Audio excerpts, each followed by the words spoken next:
자, 첫 코너 시작하기 전에 잠시 선물 안내부터 좀 해드릴게요. 라디오 청취율 조사 기간을 맞아서 저희가 어제부터 지금 알려드리고 있는데 청취자 여러분께 작은 선물을 준비해 놓고 있습니다. 생방송 중에 문자와 콩으로 참여해 주신 분 가운데 매일 5분씩을 저희가 선정해서 정용실의 뉴스 브런치, 이게 로고가 인쇄가 된 면 마스크를 드리도록 하겠습니다. 다양한 의견들 많이 보내주시면 감사하겠고요. 휴대전화 문자는 샵 9730, 짧은 글은 50원, 긴 글은 100원이고요. 정보 이용료가 부과됩니다. 그리고 KBS 라디오 어플리케이션 콩은 무료니까요. 이쪽으로 들어오시는 게 더 좋겠죠. 자, 선정되신 분들께는 방송이 끝난 뒤에 저희 담당자 연락 직접 드리겠습니다. 프로그램 홈페이지 방송 내용 게시판에도 선정됐는지를 확인하실 수 있도록 올려드리도록 하겠습니다.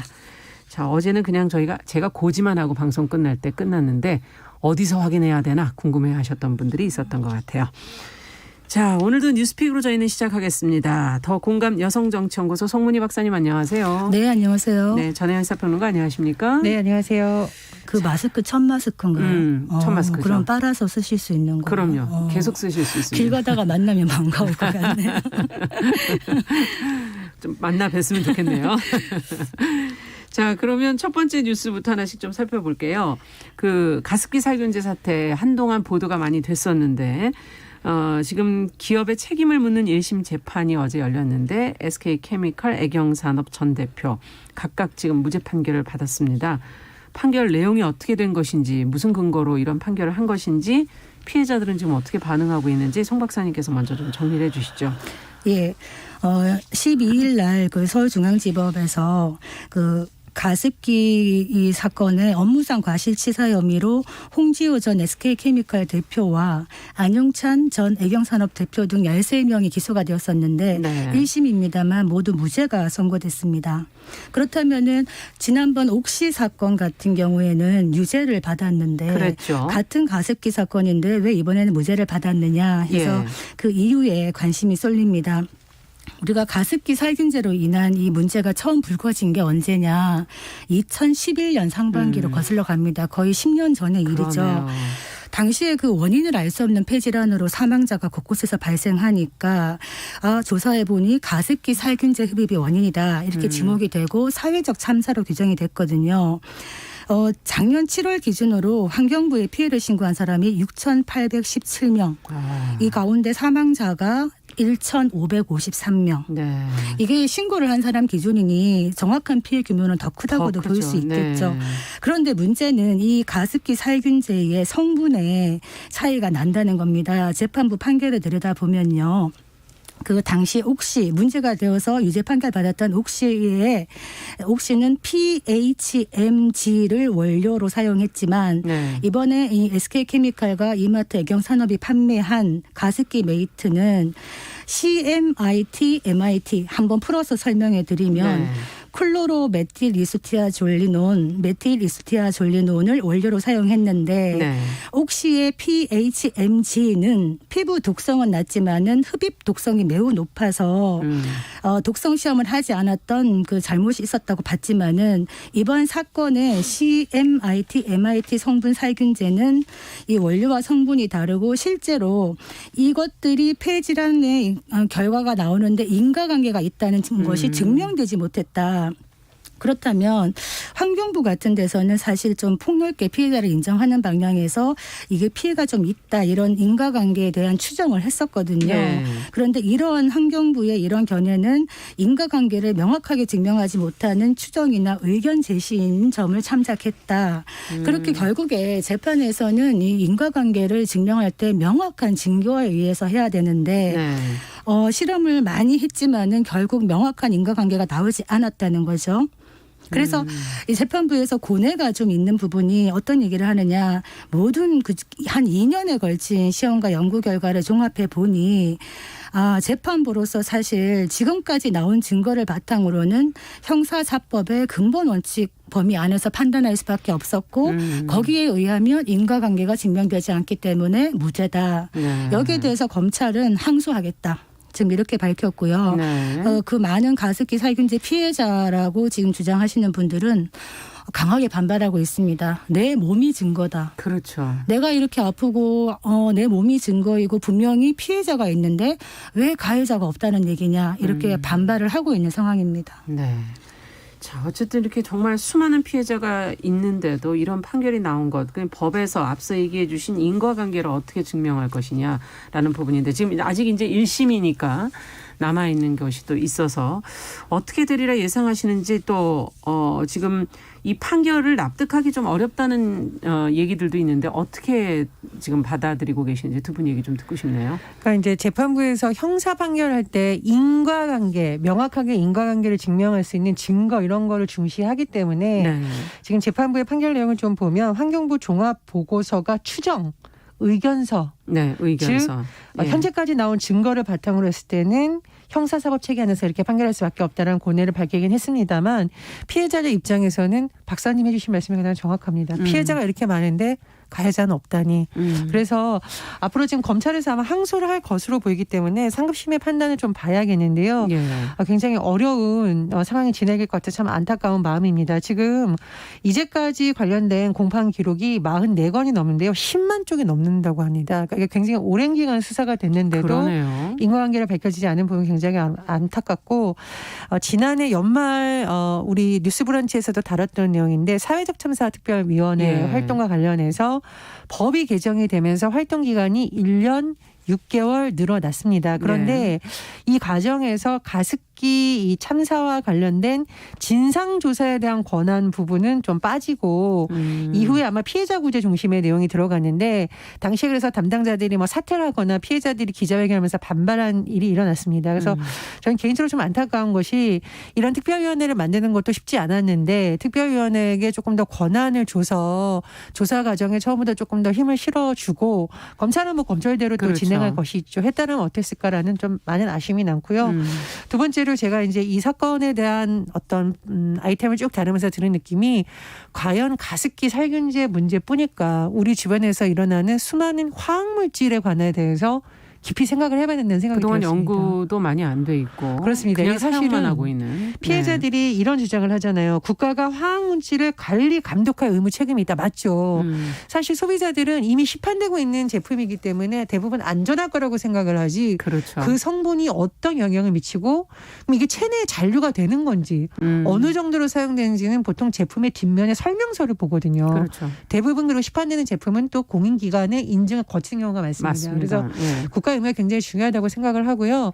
이제 최근 KBS에서도 아마 이제 화학물질 관리에 대해서 뭐 투명성을 강화하는 방안이라던가 국가 차원에서 이 규제를 너무 완화하는 것에 대한 문제 제기를 하는 프로그램이 나온 적이 있습니다. 그래서 네. 저도 소비자들도 물론 주의해야겠습니다만 소비자들이 알지 못하는 전문적인 영역에 있어서는 국가 차원에서의 관리 감독, 사전에 어떤 실험의 부분, 그것에 대한 정보 공개 부분은 좀 더 투명해질 필요가 있다고 생각합니다. 네, 이걸 제품으로 특히 아이들이 사용하는 제품으로 사용할 때는 좀 더 면밀한 검토가 필요하지 않을까 하는 생각이 드는데 앞서 그 용어 자체도 원료가 입에 붙지도 않을 만큼 어렵고 복잡한 용어를 좀 쓰시더라고요. 그런데 이제 국민들이 예. 생각할 때는 가습기 살균제가 시판될 때는 아까 네. 말했듯이 국가나 환경부나 보건당국이 안전하다고 인증을 했기 때문에 시판이 된다고 믿고 쓰는 것이 있어서 사실은 제조사나 판매업자뿐만이 아니라 국가가 네. 최종 책임을 져야 된다는 생각이 드는데 2011년에 처음에 원인 불명의 폐질환으로 입원한 그 산모 4명이 사망하면서 이게 불거졌거든요. 그렇죠. 그런데 실제로 이 뭐 환경부가 피해자에게 지원금 지급을 결정한 것도 몇 년 뒤였고요. 지금 그나마 2018년에 와서야 사회적 참사 특별조사위원회가 구성이 됐습니다. 이 과정에서 어떤 일이 있었느냐. 그 재판을 받는 과정에서 그 전 애경산업 대표와 전 애경산업 전무가 증거인멸 혐의로 실형을 선고받았다. 또 어떤 교수들은 실험 조작 의혹으로 기소가 되었다. 이런 일련의 사건들이 있다는 거는 모든 사건들이 시간이 지나고 나면 증거는 차츰 사라지고 희석되고 인멸될 수 있는 가능성이 많기 때문에 이 증거가 인멸될 수 있는 과정에서 국가와 검찰이 무엇을 했냐라는 비판을 받을 수가 있는 거죠. 그래서 사전에 화학 물질에 대해서 안전성에 대해서 철저하게 점검하고 승인하지 못한 국가의 책임도 크지만 이런 사고가 있고 난 다음에 정말 피해자가 피해를 밝혀야 되는데 그것이 얼마나 어렵겠습니까? 우리 아까 읽었던 그 글자만큼이나 그 성분을 피해자가 일일이 입증할 수도 없는 것이고요. 그렇기 때문에 참 많은 안타까움이 있다 이런 생각이 듭니다. 한 가족은 아이 건강 때문에 이제 틀었다가 가습기를 틀었다가 남편, 아이, 본인 다 폐질환으로 지금 고생하고 있는 가족을 봤거든요. 참 저도 그때 가습기를 써야 되나 망설이고 있었다가 매일 물을 갈아줘야 된다 그래가지고 귀찮아서 사용을 안 했는데 지나고 보니 너무나 안타까운 생각이 듭니다. 네. 자, 앞으로 또 어떻게 될지 저희들 계속 지켜보면서 이 가습기 살균제 사태를 계속 보도를 해드리도록 하겠습니다. 자, 지난주에 전국적인 폭설이 내려서 뭐 퇴근 시간 길이 마비되고 막 그랬었는데 어제 오후에도 또 지금 서울과 중부지방에 많은 눈이 내렸어요. 하필 또 퇴근 시간이어서 퇴근길 교통 대란을 또 걱정했었는데 이것도 문제지만 요즘에는 그 시간에 음식 배달이 되느냐 안 되느냐 여기에도 관심 가지신 분들이 많더라고요. 어제는 배달 앱들이 서비스를 일시 중단을 했다는 얘기가 지금 보도가 되고 있습니다. 지난주 폭설이 내렸을 때는 이 라이더 안전에 대한 우려가 크게 제기되지 않았습니까? 이에 따른 변화라고 봐야 될까요? 긍정적인 어떻게 봐야 될까요? 그렇죠. 지난주에 어떤 일이 있었냐면 폭설이 내린 날 배달을 이제 식당 가기 귀찮거나 이런 분들이 또 약간 집이 외진 곳에 있는 분들이 시켜 먹을까 하면서 뭐 음식을 시켜 먹기도 하고 여러 가지 물건을 시켰는데 문제는 뭐냐면요. 이런 배달 앱들의 라이더들 물건을 운반해 주는 분들이 대부분 오토바이 운전을 하거든요. 그렇죠. 빨리 배달을 해야 되니까요. 또 구석구석 가야 되는 장점도 있지만 문제는 경사로에 눈이 내리다 보면 굉장히 위험하고 잘못하면 빙판길에 넘어져서 고립되어서 굉장히 안전에 위험을 받을 수 있는 상황이 있다는 겁니다. 그래서 지난주에 라이더 유니온 즉 이런 배달하시는 분들이 일종의 노동조합의 성격의 모임을 만들어서 기자회견을 열었는데 이런 문제를 좀 해결하려면 아예 이런 폭설이 내리는 위험한 상황에서는 배달을 좀 중지시켜야 된다. 중간에 플랫폼 하는 역할을 하는 업체에서 이런 문제로 인해서 오늘은 배달을 하지 못한다라고 해주지 않으면 이런 문제는 계속 일어날 수 있다라고 주장을 한 바 있습니다. 근데 우리가 언뜻 생각하면 이건 본인들이 위험하면 배달 안 하면 되지 이렇게 생각을 하는데요. 사실 이게 생계 걸린 분들 입장에서는 경험이 많은 분들은 위험하다고 안 가는 경우가 있는데 그렇죠. 경험이 오히려 적은 분들이나 잘 너무 모르시고 그렇죠. 너무 이제 한 건이라도 더 배달해서 좀 돈을 벌어야겠다는 절박한 사람들은 나가는데 이게 배달 시간도 지연되기 때문에 소비자들의 불만도 폭주할 수 있고 라이더들도 굉장히 위험할 수 있다라는 겁니다. 더 큰 문제는 왜 요즘에 이제 배달 신호가 왔는데 이제 콜 간다 그러잖아요. 콜을 자꾸 안 받으면 평점이 낮아져서 결국은 라이더들이 또 내가 어떤 불이익을 받는 거 아니야라는 위험 때문에 또 배달을 하게 되는데 이렇게 될 경우에 사고가 날 수 있는 위험도가 계속 높아진다는 겁니다. 그래서 이번 주 같은 경우는 조금 상황이 나아진 것 같은데요. 10일 이게 엄청나게 폭설이 내렸고 곳곳에 폭설 경보가 내리기도 했었는데 많은 배달업 업체들이 배달이 안 될 수 있다라는 고지를 하거나 배달 중지 결정을 내렸다고 합니다. 여러 곳에서 라이더들에게도 서비스 중단하겠다라고 공지를 했고 소비자들에게 또 공지를 하겠다고 했는데요. 이번 일을 계기로 우리가 편리한 서비스만 생각하는 것이 아니라 이 편리한 서비스가 가능하게 해두는 많은 노동자들이 과연 안전하게 이것을 하고 있는지 돌아봐야 된다라는 또 지적이 나오고 있습니다. 네, 지속 가능하게 이 서비스를 받을 것이냐 소비자 입장에서도 여러 가지 고민이 생기는데 어쨌든 어제는 눈이 지난주처럼 많이 쌓이진 않아서 오늘 아침에 이제 뭐 출근하시는 데는 아주 심각한 문제가 있는 지역은 제한적이지 않았을까 하는 생각이 드는데요. 기상 상황이 안 좋을 때 배달 음식 주문 자제하자 뭐 이런 얘기도 지금 나오고 있어요. 아무래도 플랫폼에서 조치를 취하는 게 먼저겠죠? 어떻게 보십니까? 일단 역지사지 한번 생각해 보면 막 눈 오고 비 심하게 오고 이런 날은 배달시켜 먹고 싶죠. 그런데 그날 위험하게 배달을 하시는 라이더 분들을 생각한다면은 가급적이면 그냥 집에서 배달하지 말자 이런 말씀 드리는데 네.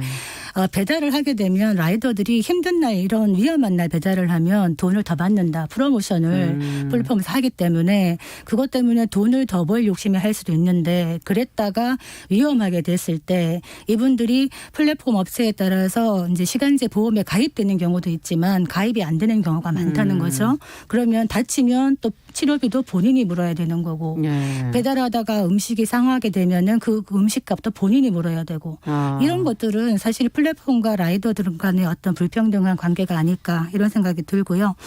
옛날에 살던 아파트의 20층 정도에 엘리베이터가 자주 고장이 나요. 그런데 2리터짜리 물을 이만큼 들고 올라가시는 배달하시는 분이 엘리베이터 고장이 났는데 20층까지 어떻게 올라가야 되냐 막막하게 서 계시던 걸 본 적이 있는데 그 경우 어떻게 해야 될까요? 그러면은 배달을 받아야 될까요? 그냥 놔두고 가라고 해야 될까요? 그런데 집주인이 배달하신 분이 20층까지 올려다 주지 않았다고 플레인을 건 겁니다. 그러니까 이거는 제가 또 말하지만 역지사지하자. 1층에 그냥 놔두게 가시게 하거나. 그렇죠. 그래서 배달하시는 분의 안전이 매우 중요하다 이 말씀 드리고 플랫폼에서 배달 앱 중지하는 거는 중요한 것이었다 생각이 드는데 제설에 대해서 한마디 안 할 수가 없네요. 지난주에는 폭설이 왔다고 했는데 제설 차량도 보이지 않았고 사실 수신호하는 고통경찰관도 찾기가 매우 어려웠다. 오후에 폭설이 온다고 아침부터 기상청에서 예보가 나왔는데 사실 제대로 되지 않았다. 그렇기 때문에 이게 더 가중된 부분이 있는데 오늘 같은 경우에 보니까 어제 좀 내렸습니다만 재빠르게 제설차들이 움직이고 일찍부터 그래서 도로가 빨리 정비가 된 부분이 있어서 일단 라이더들이 안전하게 운행할 수 있는 거는 정부 당국이 움직여야 된다. 지자체가. 이런 생각이 듭니다. 근데 저 이제 해외에 있는 유학생한테 굉장히 재미있는 사례를 들었는데 한 번쯤 생각해 볼 주제라는 생각이 들어 좀 소개를 드리는데요. 우리나라 같은 경우에는 시간을 꼭 지키고 꼭 출석을 하는 것이 굉장히 미덕으로 여겨지잖아요. 그래서 뭐 예전에 뭐 누가 홍수가 났는데도 약속을 지키려고 뭐 갔다 뭐 이런 소리도 나오는데 해외에서 우리나라에 간 유학생이 충격을 받았던 것이 그 학교에서 가자마자 하는 말이 한국인 학생들 제발 폭설 올 때 학교 오지 말라고. 네, 그 못 오게 돼 있죠. 예, 너무 위험하고 서약까지 받았다는 겁니다. 왜냐하면 어릴 때부터 우리는 사실 안전에 대한 교육보다는 성실하게 학교에 가는 것이 더 중요하게 여겨졌거든요. 그래서 성실한 거 굉장히 중요합니다만 잘못하면 우리가 그 과정만 중시하고 빨리 가는 것만 중시하다 보면 거기에서 사람이 겪는 위험은 간과할 수 있다라는 그 사례를 제가 들으면서 참 웃기고도 슬픈 이야기였습니다. 근데 한국 학생들은 학교에 오는 것을 미덕이라니 오죽했으면 교수님이 돌아가면서 서명을 받았다는 거예요. 나는 폭설이 오거나 위험한 상황에서는 학교에 오지 않겠습니다. 그래서 한 번쯤 이런 것도 우리가 지금 굉장히 배달 앱을 통해서 많은 새로운 또 일자리가 창출한다는 긍정적인 뭐 또 해석도 나옵니다만 그 일자리에서 일하는 사람들이 과연 안전한 환경에서 일하고 있는가라는 과제도 한번 생각해 봤으면 합니다. 갑자기 생각이 나는데 제 아는 분이 외국에 이제 파견이 나갔는데 아까 성실 얘기하잖아요. 우리는 회사 업무 시간 끝나고 나서도 끝까지 남아서 일하는 게 굉장히 성실함의 하나의 걸로 하다 보니 습관이 돼가지고 외국에 가서도 퇴근하지 않고 계속 일을 한 거예요. 그랬더니 회사 사장님이 와서 경고를 하더랍니다. 빨리 가시라고. 그래서 왜 그러냐 그랬더니 당신이 이런 식으로 일을 하면 회사 분위기에 굉장히 안 좋은 영향을 미친다. 워라밸, 일과 가정에 병립이 필요한데 그런 식으로 하면 가정은 언제 돌보느냐. 그래서 쫓겨났다 그러더라고요. 그래서 정말 사랑과 어떤 일과 직장과 가정을 이렇게 중시하는 이런 문화도 중요하지 않겠나 이 생각이 듭니다. 효율과 안전도 같이 균형을 잡아갔으면 좋겠네요. 자, 마지막으로 요즘에 뭐 주식 광풍이라고 해도 과언이 아닐 텐데 다들 주식을 하는 이런 분위기에서 상대적 박탈감을 느끼는 사람들이 많다 그래요.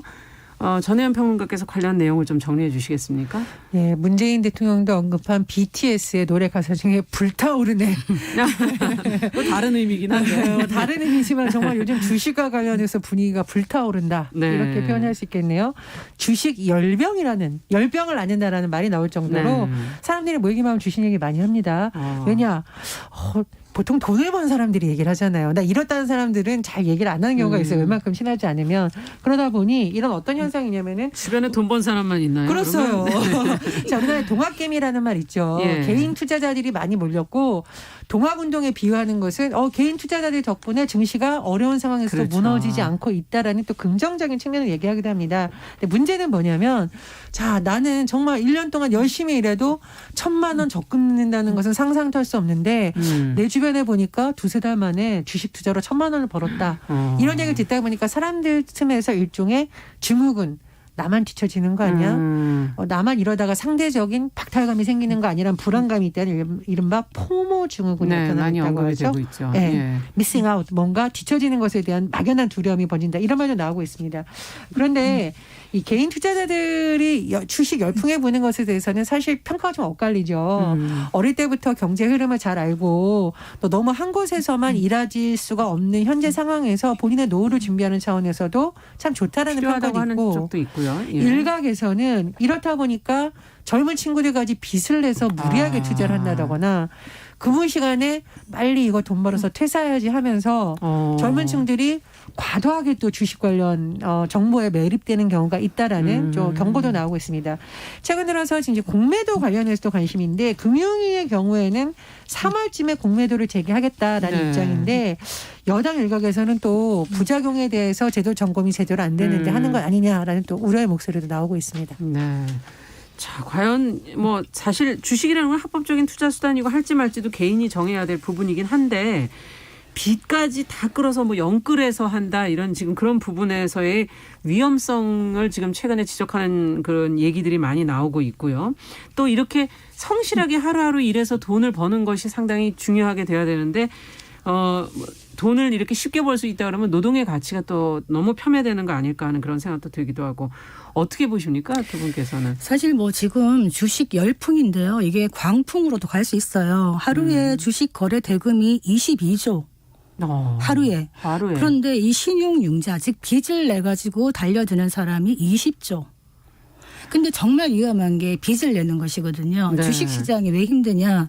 여윳돈을 가지고 묵혀둘 수 있는 사람은 손해를 거의 보지 않습니다. 그런데 빚을 내고 뭐 현금 서비스를 받고 카드 대출을 받고 한 사람들은 결국에는 팔 수밖에 없거든요. 힘든 장에서. 그러면 또다시 손해를 낳게 되기 때문에 저도 뭐 주식 주변에 하시는 분들도 많고 얘기 많이 듣습니다마는 워렌 버핏이 투자 1원칙을 말한 게 있는데 네. 돈을 버는 것보다 잃지 않는 게 중요하다. 이런 얘기를 했거든요. 굉장히 어떻게 보면 원칙적인 얘기네요. 네, 원칙적인데 네. 사실 주식을 안 하면 최소한 본전이죠. 그렇죠. 그런데 주식을 뛰어들었는데 실제 지금 주식이 화랑이 된 이유가 기업의 미래 가치에 대한 어떤 좋아질 거라는 그런 기대감도 있지만요. 아까 말한 공매도 금지가 연장이 되면서 사실은 개인들이 좀 더 많이 들어간 부분이 있어요. 기존에는 이 공매도가 사실 기관들이나 외국인들이 개인들을 좀 이렇게 훑어가는 그랬죠. 그런 역할을 했기 때문에 그런데 3월 15일 이후에 공매도 금지가 다시 풀릴지 안 풀릴지는 알아봐야 되겠습니다만 제가 좀 약간 걱정되는 부분은 정치권에서 지금의 이 주식 화랑이 좀 묻어가려는 듯한 이런 게 좀 보인다는 겁니다. 지금 실물 경제와 주식시장 간의 간극이 매우 큰데 네. 지금이 거품이냐 더 올라갈 거냐에 대해서는 전문가들의 견해가 나뉩니다만 그렇죠. 언젠가 이 계리 사이에서 뭔가가 터질 때 그 피해는 결국에 개인이들이 본다. 맞아요. 그래서 저는 이낙연 대표가 동학개미가 우리 경제를 떠받치는 힘으로 커가길 바라며 주식시장이 국민 내 재산 증식의 무대가 되도록 최선을 다하겠다. 이런 정치권의 이런 언질은 자칫 잘못된 신호를 보낼 수가 있다. 이런 생각이 들어서요. 지금 사람들이 주식이 좋아서 뛰어드는 것보다는 할 게 없는 거예요. 예금 금리가 바닥이니까 돈을 그렇죠. 은행에 맡기는 것도 네. 바보 같고 부동산을 해보려니까 가격이 폭등되어 있고 세금 문제 때문에 못하고 그러니까 모든 유동성 자금이 주식으로 가고 있는 것이거든요. 이 부분에 대해서는 개인들이 절대 빚내서 하지 마라. 네. 끝으로 한 말씀만 해주신다면. 전 이게 좀 고리타분한 얘기일 수 있는데 예전에 대학가에서 인문학 동아리가 유행하던 시기가 있었는데 어느 예. 순간부터 모든 동아리가 컴퓨터 공학 관련된 왜냐면 이게 취업에 연관되니까요. 네. 그다음엔 어떤 동아리가 생겼냐. 10명 20명이 모여서 경매에 참여해서 집을 사는 동아리가 유행했다. 이런 말이 있습니다. 유행이 계속 있는가 보죠. 그렇습니다. 근데 예. 거꾸로 생각하면 젊은이들이 그냥 일반 직장 생활로는 견디기 힘들다라는 심리가 또 투영된 부분이라고 보거든요. 그렇군요. 그래서 개인 금융 투자나 경제 공부하는 것은 좋습니다만 그런 거 모르고 성실하게 일하는 직장 생활하는 젊은이들도 좀 희망을 가질 수 있는 방법이 그런 좀 방법들도 네. 좀 많이 나왔으면 좋겠다는 생각이 듭니다. 송문방님께서 모두가 흥분할 때 좀 냉정하고 신중하게 행동해야 될 때가 아닌가. 지금이 그럴 때다. 수익을 내는 것도 중요하지만 손해보지 않고 유지하는 것도 최고의 투자 방법이라고 조급해하지 마시라는 그런 얘기를 보내주셨는데 마치 정답인 것 같아요. 아니 목표 수익률이 나면요 무조건 파셔야 돼요. 네. 그래야 잠을 잘 잘 수가 있어요. 그러네요. 예. 오늘 여기까지 하겠습니다. 두 분 말씀 잘 들었습니다. 감사합니다. 자, 뉴스픽 전혜연 평론가, 더공감 여성정치연구소 송은희 박사 두 분 수고하셨습니다. 정용실의 뉴스 브런치 지금 듣고 계신 시각 10시 32분이고요. 라디오 정보센터 뉴스 듣고 오겠습니다.